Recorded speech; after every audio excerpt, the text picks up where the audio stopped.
ನಿಜವಾಗ್ಲೂ ನನಗೆ ತುಂಬ ಮನಸ್ಸಿಗೆ ಮತ್ತೆ ಬೇಜಾರಾಗ್ತಾ ಇದೆ. ಈ ವಿಷಯ ನಾನು ಖಂಡಿತವಾಗ್ಲೂ ಹೇಳಲೇಬೇಕು ನಿಮಗೆ. ಜಾಸ್ತಿ ದಿವಸ ಮುಚ್ಚಿಡೋಕ್ಕಾಗೋದಿಲ್ಲ. ತುಂಬ ಮನಸ್ಸಲ್ಲೇ ಈ ವಿಷಯ ಇಟ್ಕೊಂಡು ನನಗೆ ಒಬ್ಬನಿಗೆ ಇರೋಕ್ಕಾಗ್ತಾಯಿಲ್ಲ.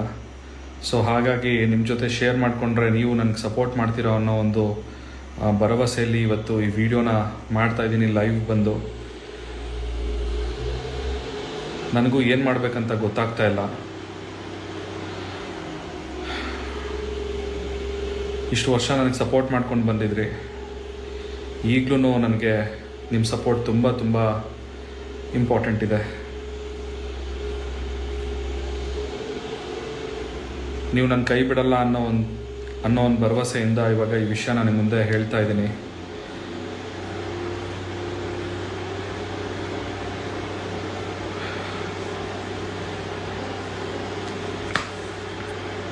ಹೇಳಬೇಕು ಬೇಡವ ಅಂತಲೂ ಗೊತ್ತಾಗ್ತಿಲ್ಲ. ತುಂಬ ಕಷ್ಟ ಆಗ್ತಿದೆ, ನರ್ವಸ್ ಆಗ್ತಿದೆ ನನಗೆ. ಆದರೂ ಪರವಾಗಿಲ್ಲ, ಹೇಳಿಬಿಡ್ತೀನಿ.